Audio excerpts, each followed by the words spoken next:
सो simple tutorial. यदि आपके अंगूठे में दर्द है, यदि आपको लाइक, शेयर या सब्सक्राइब करने में कष्ट होता है, तो मान्यवर ये वीडियो आपके लिए नहीं है। आपसे विनम्र निवेदन है कि आप इसे छोड़कर जा सकते हैं। Good morning students, welcome to SST so simple tutorial. I am Vijay Singh, your social science teacher for grade 9 and 10. Today, we will do one short revision of the lesson Poverty as a Challenge. Dear students, revision is meaningful only when you have read your textbook, watched all the videos and have understood the lesson.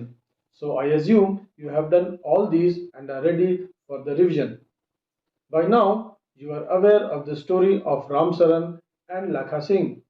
Through these stories, now we have an idea about the different dimensions of poverty. So let us start with what is poverty. You know, students, during our time, when someone asked us what is poverty, then there used to be a standard answer. It is a situation in which a poor is unable to get the minimum necessities of life, that is food, clothing and shelter for his or her sustenance. But this definition sounds older now. The way things are seen now has changed. Poverty is no more seen as having only one dimension. The other dimensions are clearly shown through the examples of Ram Saran and Lakha. Poverty no more means hunger or lack of shelter alone. Poverty is a situation if a sick person cannot afford medical treatment. Poverty is a situation if the parents are unable to send their children to schools. Poverty is a situation when people lack clean drinking water, they lack sanitation. It is also a situation when people lack regular job. So all these are different dimensions of poverty. Since poverty has many dimensions, social scientists analyze poverty through a variety of indicators.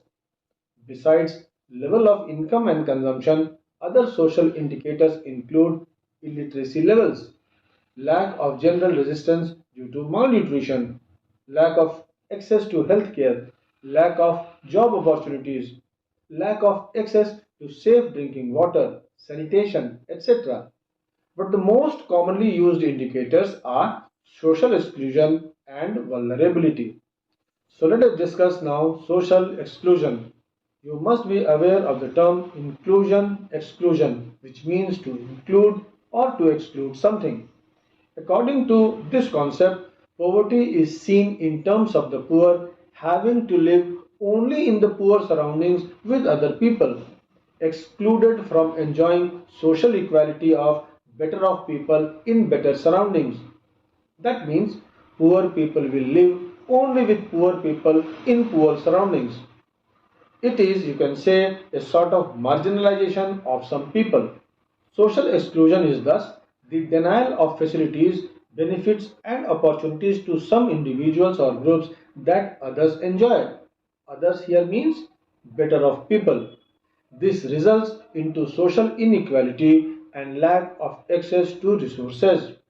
The best example of social exclusion in India is the caste system, where people belonging to different castes are excluded from equal opportunities just because of their social identity and not individual attributes. Thus, social exclusion is a cause of poverty.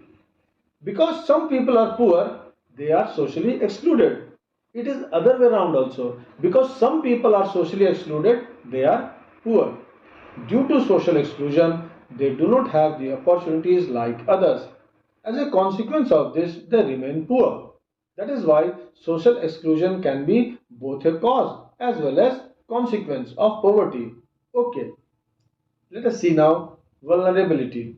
Do you know the meaning of vulnerability?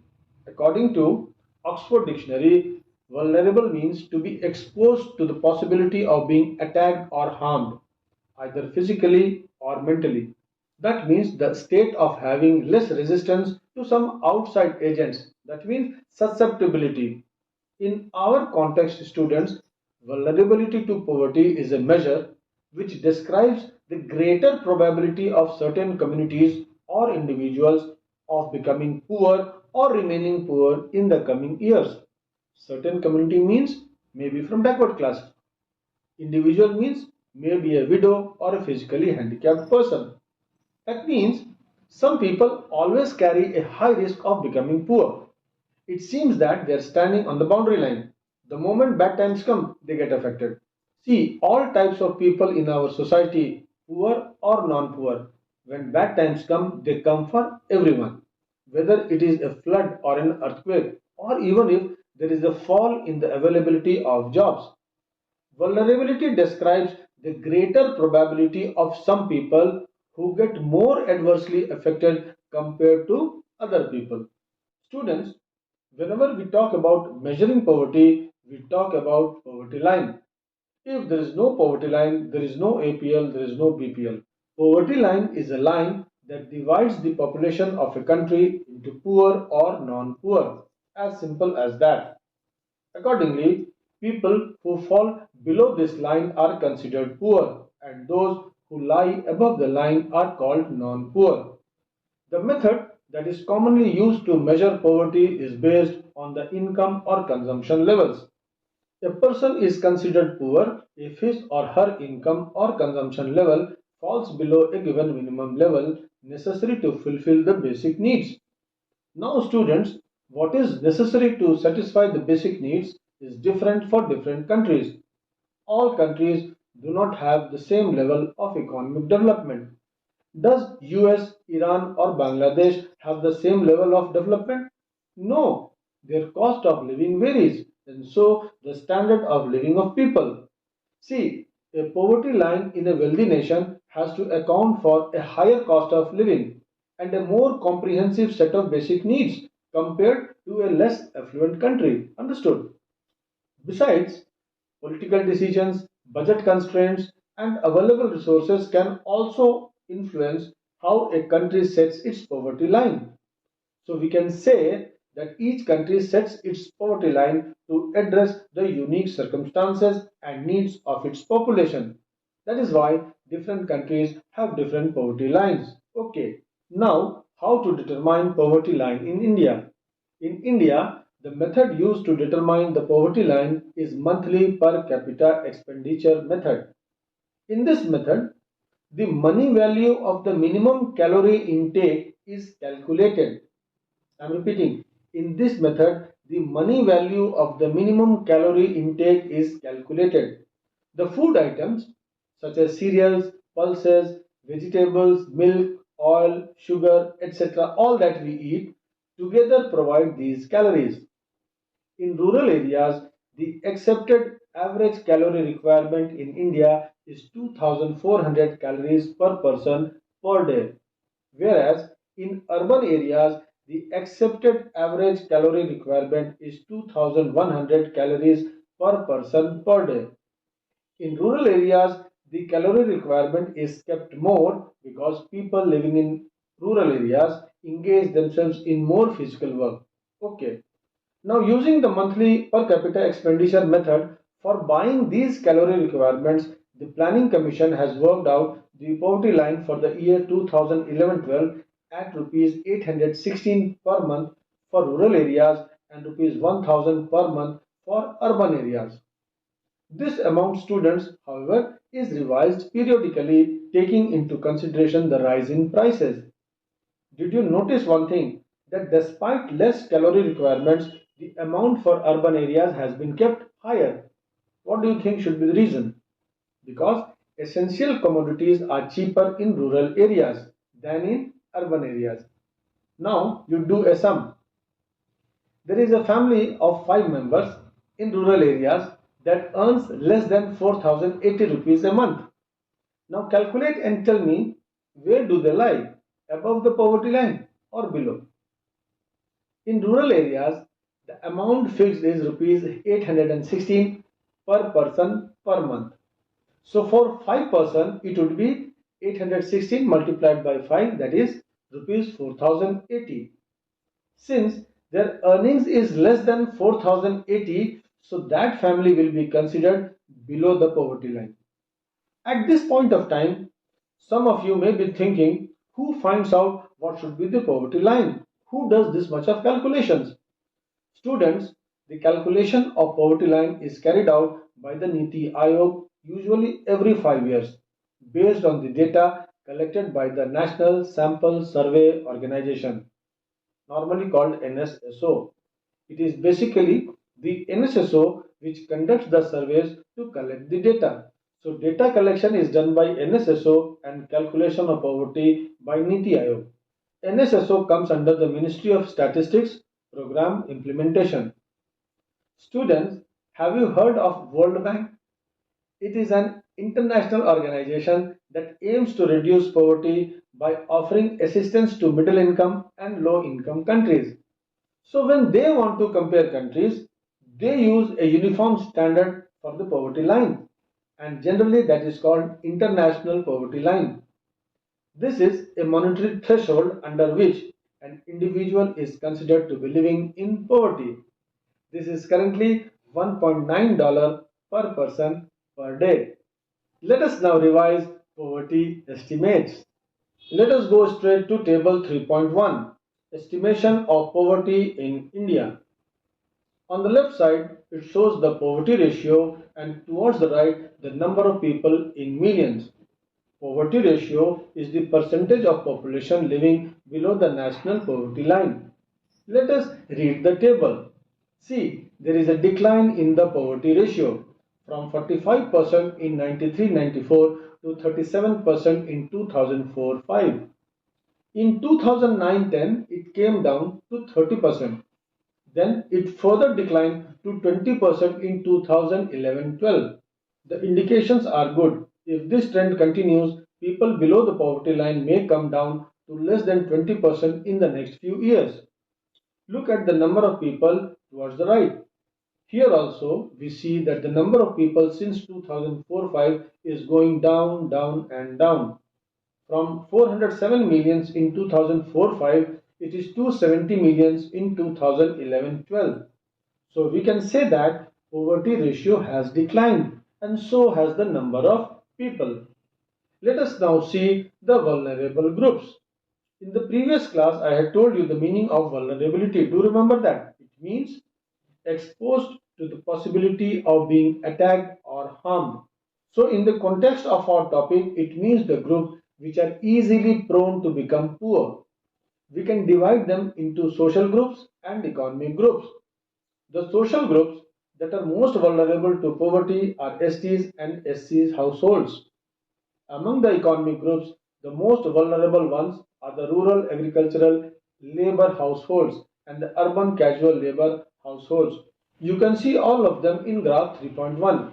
First of all, look at the average Indian poverty ratio. It is 22%. Now look at the ST households. It is 43%. SC households 29%. So what we see is that poverty ratio of both these social groups, STs and SCs, is more than the average Indian poverty ratios. Look at the economic groups. Casual farm laborers in rural areas, 34%.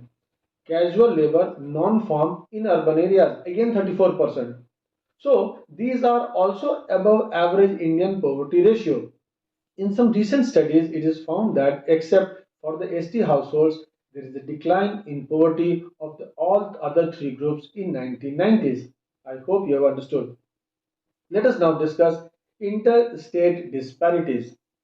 This is another aspect of poverty. We also find disparities within states. The proportion of poor people is not the same in every state.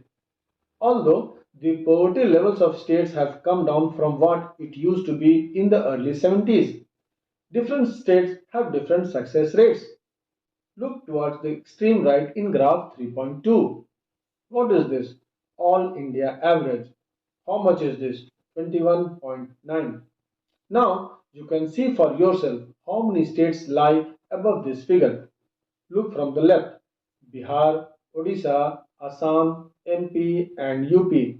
Bihar and Odisha continue to be the two poorest states with poverty ratios of 33.7 and 32.6% respectively. Along with rural poverty, urban poverty is also high in Odisha, MP, Bihar and UP. From the graph, we can also read that there has been a decline in poverty in some states. States that lie on the right side of the graph here. What has been the cause of decline in these states. Let us see some states. States like Punjab and Haryana have traditionally succeeded in reducing poverty with the help of high agricultural growth rates. Kerala has focused more on human resource development. In the West Bengal, land reform measures have helped in reducing poverty. In Andhra Pradesh and Tamil Nadu, public distribution of food grains could have been responsible for the improvement. Let us see the next topic, global poverty scenario. The way we find disparities within the states of our country, in the same way there is disparity between different countries of the world. But how will you compare different countries on poverty, because every country has its own poverty line?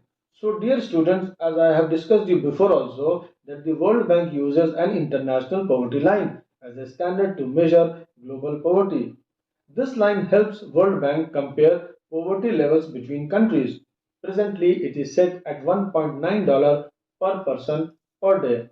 That means the person who is living on less than $1.9 a day is considered living in extreme poverty according to World Bank. Okay. Students, there has been a substantial decline in their poverty levels, but you will find regional differences. That means region wise, poverty levels are different. Poverty declined substantially in China and Southeast Asian countries because of rapid economic growth and massive investments in human resource development. The number of poor in China has come down from 88.3% in 1981 to 14.7% in 2008 to 0.6% in 2019. In the countries of South Asia means India, Pakistan, Sri Lanka, Nepal, Bangladesh, Bhutan, etc. The decline has also been rapid, 34% in 2005 to 15.2% in 2014.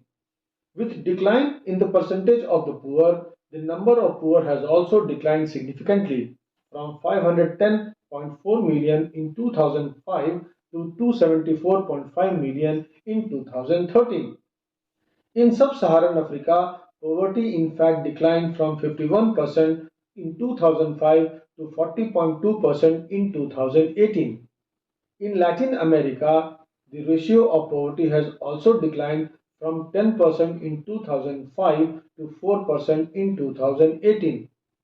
Poverty has resurfaced in some of the former socialist countries like Russia, where officially it was non-existent earlier.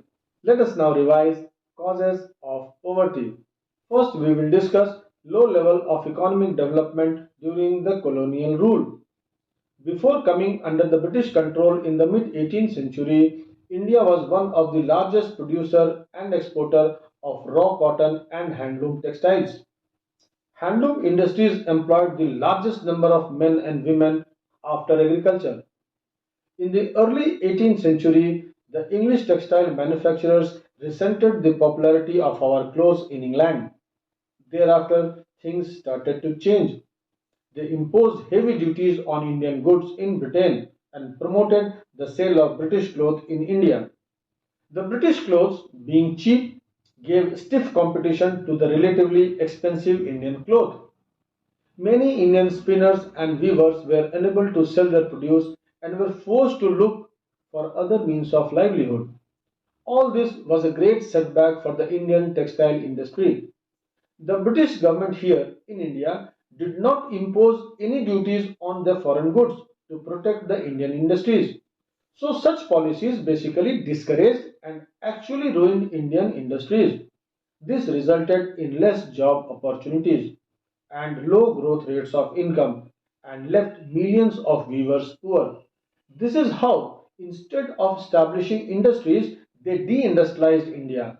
They never bothered to develop India economically. They just wanted to reduce India to the status of a mere exporter of raw materials for industries in Britain and turn India into a market for the finished goods of the British industries. So their policy rather protected and promoted British economic interests. You can see that even after so many years of independent India, we can find a major section of people engaged in handicraft industries as downtrodden. I hope this is clear. Next, low level of economic development even after independence. Even after independence, over a period of about 30 years, up to almost 80s, India witnessed a low level of economic development. This also resulted in less job opportunities. There was less per capita income growth, and so that hardly helped reduce poverty. Unfortunately, this was accompanied by a high growth rate of population, particularly among the poor. There was no control of the population. It kept on increasing unabated. Either the population was ignorant of the birth control measures or were not convinced of the need for birth control. Whatever may be the case, but both these things, low economic development and population growth combined, contributed a lot to increasing poverty. I hope this point is clear. Let us now go to the next point, backwardness in agriculture. Agriculture in India, dear students, continued to be backward. People mostly used traditional methods of production. As a result, land productivity remained low. Benefits of agriculture, whatever, were confined mainly to the rich landlords. Farmers lived in the state of poverty, and the landless laborers continued to live in misery. When the Green Revolution came, it improved job opportunities in agriculture, but that happened only in certain areas of the country. Initially, industries were set up, both in the public and the private sectors, but they were very less. They could not provide jobs to all because jobs were less and the job seekers were more. As a result, people started working as rickshaw pullers, vendors, construction workers, domestic servants, etc. Such jobs, are not only irregular but also low income jobs. People could not afford good food and housing. They started to live in slums and thus caused poverty. Let us come to the next point, huge income inequalities. Another feature of high poverty rates has been the huge income inequalities, both in the rural and urban areas of the country. One of the major reasons for this is the unequal distribution of land and other resources. The government has not been able to effectively tackle the issue of inequality in the distribution of assets. For example, the policy of land reforms, which aimed at redistribution of land in the rural areas. Since lack of land resources has been one of the major causes of poverty in India, proper implementation of policy could have improved the life of millions of rural poor. Next, social, cultural, and economic factors. In our society, from birth to marriage till death, a lot of rituals and ceremonies are followed. People have to observe such religious ceremonies and fulfill social obligations. But most of the time, they spend a lot of money in ceremonies of marriage and birth under socio cultural pressure, which otherwise they would not do. They have to make arrangements for food, etc., by going beyond their pocket. So they borrow money. If you look at the economic factors, small farmers need money to buy agricultural inputs like seeds, fertilizers, pesticides, etc. Since small farmers hardly have any savings, they borrow. Particularly when crop fails, they are unable to repay the loans and thus they become victims of indebtedness. So the high level of indebtedness also becomes a cause of poverty. Let us now revise anti-poverty measures. Removal of poverty has been, dear students, one of the major objectives of India's development strategy. The initial policy of government was to solve the problem of poverty through economic growth rather than directly attacking the problem of poverty. Economic growth students widens opportunity and provides the resources needed to invest in human development. This encourages people to send their children to schools in the hope of getting better economic returns from investing in education. Therefore, the government promoted economic growth to improve the economic conditions of people. It was felt that with higher economic growth, employment opportunities and income would grow. These growing employment opportunities and income would then slowly become available to all people over a period of time and help in the removal of poverty. However, this strategy did not give expected results. The growth rate till 80s had been a modest 4% and that hardly helped reduce poverty. The economic growth had picked up only after the 90s. Also, The benefits of economic growth failed to reach large masses of people in general and lower income groups and weaker sections in particular. This compelled the government to start anti-poverty programs. So students, current anti-poverty strategy of the government is based broadly on two planks: promotion of economic growth and targeted anti-poverty programs. These anti-poverty programs are of two types: one for the generation of wage employment and the other for the generation of self-employment. By implementing these programs, the government has tried to reach to the poor through income generation, wage employment, and asset building. Although there are so many schemes which are formulated to affect poverty directly or indirectly, some of them are worth mentioning. First, Mahatma Gandhi National Rural Employment Guarantee Act 2005, henceforth I will call MG Narega. It aims to provide 100 days of wage employment to every household to ensure livelihood security in rural areas. How many days? 100 days. It is aimed at sustainable development to address the cause of drought, deforestation, and soil erosion. One third of the proposed jobs have been reserved for women. The scheme provided employment to 220 crores per day of employment to 4.78 crores households. Recently, in March 2018, the wage rate for unskilled manual workers has been revised state-wise. The range of wage rate for different states and union territories lie between 281 rupees per day for the workers in Haryana to rupees 168 per day for the workers in Bihar and Jharkhand. Second, Prime Minister Rozgar Yojana (PMRY). This scheme was launched in 1993. Its aim is to help educated unemployed youth in establishing self-employed units in rural areas and towns. Loan is provided at low interest rates by scheduled banks to start small businesses and set up industries. Who are eligible? Any youth between the age of 18 and 35. The annual family income should be less than 40,000 rupees. One must be 8 pass.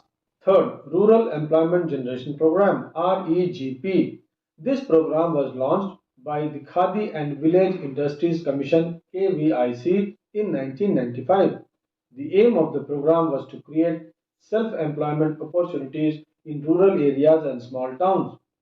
A target for creating 25 lakh new jobs has been set for in the program under the 10th five-year plans. The duration of the 10th five-year plan was from 2002 to 2007.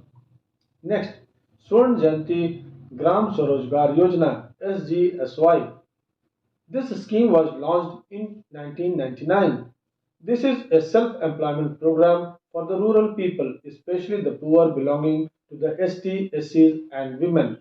It helps them in forming self-help groups, providing training, promoting infrastructural development, and then providing financial assistance. It is a centrally sponsored scheme, that means the central government sponsors this scheme on a cost sharing ratio of 75 is to 25 between the center and state. The next one is Pradhan Mantri Gramodaya Yojana (PMGY). It was launched in 2000. Its aim was to uplift rural areas with primary focus on rural development. Here, central assistance is given to states for basic services such as the primary health, primary education, rural shelter, rural drinking water, and rural electrification, etc. If you can see the word Gramodaya, you can understand what it is all about. Gramodaya means Gram plus Uday. That means the rise of villages or development of villages. So how will a village rise? Only when it is provided with basic services or infrastructure, and that is what is road, light, school, shelter, drinking water, etc. Okay. Another important scheme is Antyodaya Anna Yojana (AAY). The government had launched this scheme in December 2000. This scheme had identified 10 million poorest families and provides them with 35 kg of food grains per family per month at a low price of rupees 2 per kg for wheat and rupees 3 per kg for rice. Let us now discuss about the efficacy of the poverty alleviation programs. Students, Studies were conducted to evaluate the performance of these programs, which shows that some progress has been made in the direction of poverty eradication. There is a decrease in the proportion of population below the poverty line due to these programs. There has been increase in the wages of the poorest. The nutritional level of the poorest has increased. However, these programs met with limited success. One of the major reasons for this is the lack of proper implementation and right targeting. Despite good intentions of the government, the benefits of these schemes have not fully reached to the deserving poor. Moreover, there has been a lot of overlapping of schemes. Sometimes, the banks do not fulfill their targets of providing credits to the needy as provided under some schemes.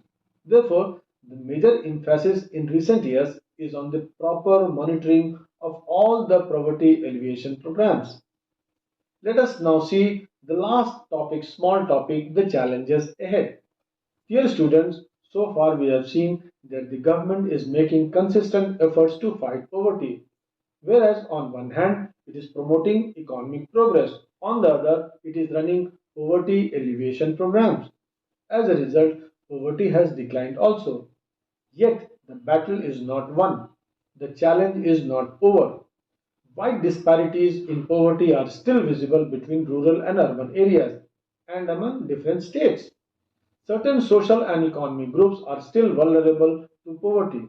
Okay, now I want to bring before you two things worth mentioning. The first thing is the definition of poverty itself. When it talks about the minimum subsistence level, it doesn't sound humane. Don't you think this should be replaced with a reasonable level of thinking? Think it over. The second is about the human poverty. Many scholars are advocating to broaden the concept of poverty. That is why a new concept of human poverty is emerging. This concept goes beyond the limited view of poverty as lack of income. A large number of people may have been able to feed themselves, but do they have education? Do they have shelter or health care or job security? So, literacy, lack of proper health care, lack of job security, caste and gender discriminations, etc., are all components of human poverty. Hopefully, we will be able to provide the minimum necessary in terms of only income to all people by the end of next decade. But once this challenge is over, other challenges like providing healthcare, education, job security, and achieving gender equality and dignity for the poor will remain. That is why there is a beautiful sentence given in your book: eradication of poverty is always a moving target. You better understand that it is easy to hit a static target, but hitting a moving target is difficult. That is why eradication of poverty has been compared to a moving target. With this, our revision gets over. I hope you must have benefited from it. In the next class, we will do one short revision of some other lesson. Till then, enjoy reading and have a nice time. Thank you.